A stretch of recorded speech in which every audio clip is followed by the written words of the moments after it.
BA तृतीय वर्ष के द्वितीय प्रश्न पत्र के अंतर्गत हम अध्ययन करेंगे लघु सिद्धांत कौमुदी के तिङन्त प्रकरण का। लौकिक संस्कृत में 10 गण और 10 लकार हैं।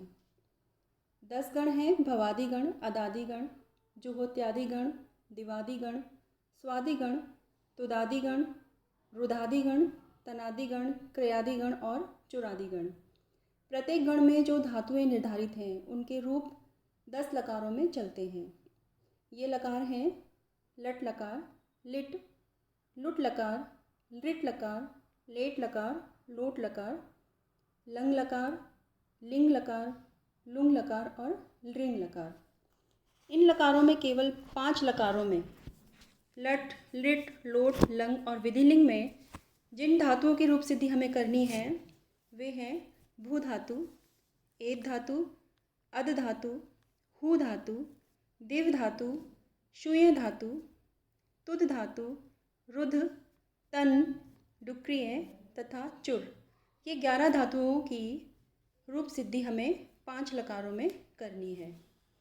सर्वप्रथम हम भू धातु की रूप सिद्धि का अध्ययन करेंगे। भू धातु लट लकार। एक सूत्र है वर्तमाने लट, अर्थात वर्तमान काल में हमेशा लट लकार होता है। लट लकार में से ल शेष रहता है, अट की संज्ञा व लोप हो जाता है।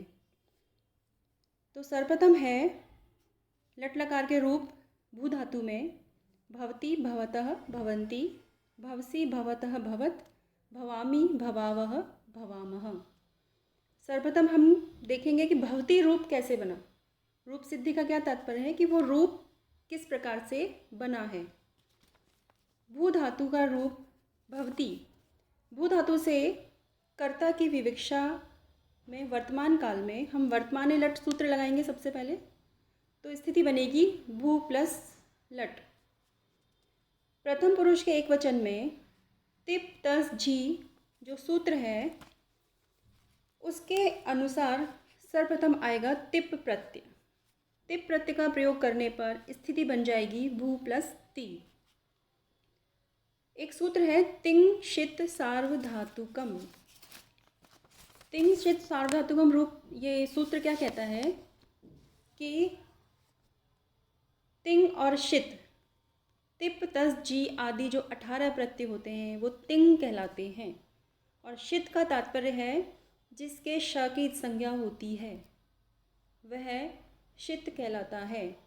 तो तिंग और शित की सार्वधातुक संज्ञा होती है। इस प्रकार से यहाँ पर ती की सार्वधातुक संज्ञा होगी। कर्तरी शप सूत्र से शप का आगम होता है जिसमें केवल अ शेष रहता है। इस प्रकार स्थिति बन जाती है भू प्लस अ प्लस ती। सार्वधातु को आर्धातु कहो सूत्र से भू के ऊ को गुण ओ हो जाता है और स्थिति बन जाती है भो प्लस अ प्लस ती। तब एचो यवा यावह इस सूत्र से ओ के स्थान पर अव आदेश हो जाता है। अव आदेश होकर भू प्लस अव प्लस ती स्थिति बनती है। इनको मिलाने पर भवती रूप सिद्ध हो जाता है। इसी प्रकार से भवतः, सारी प्रक्रिया वही चलेगी भवती जैसी, केवल यहाँ पर प्रथम पुरुष के द्विवचन में एक सूत्र लगेगा तस, भू प्लस तस।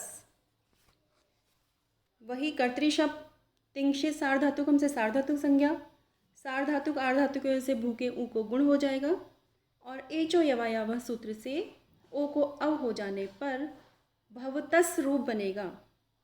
अंतिम स की स सजुषो रू सूत्र से स को रू होगा और रू को विसर्ग होकर भवतस अर्थात भवतः ये रूप सिद्ध हो जाएगा।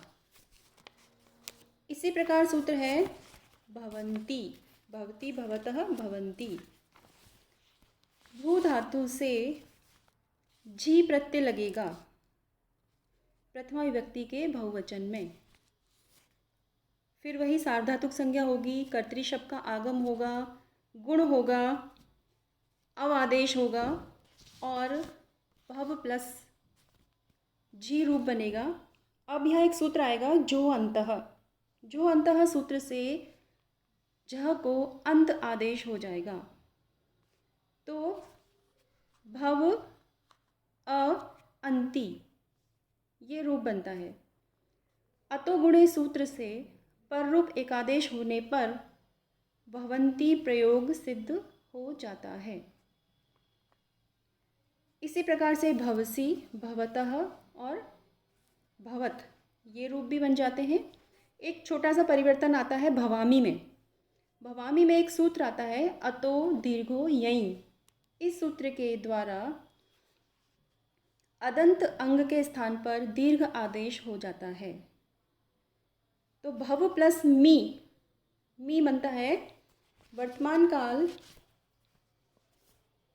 उत्तम पुरुष के एक वचन में मिप प्रत्यय होता है, तो भव प्लस मी स्थिति हो जाती है और अतो दीर्घो यही सूत्र से दीर्घ आदेश होने पर भवामी रूप बन जाता है। इसी प्रकार से भवावह रूप बनता है और भवामह रूप बनता है। यहाँ हमारा भू धातु लट लकार वर्तमान काल की रूप सिद्धि पूर्ण हुई। आगामी वीडियो में हम अन्य लकारों का अध्ययन करेंगे।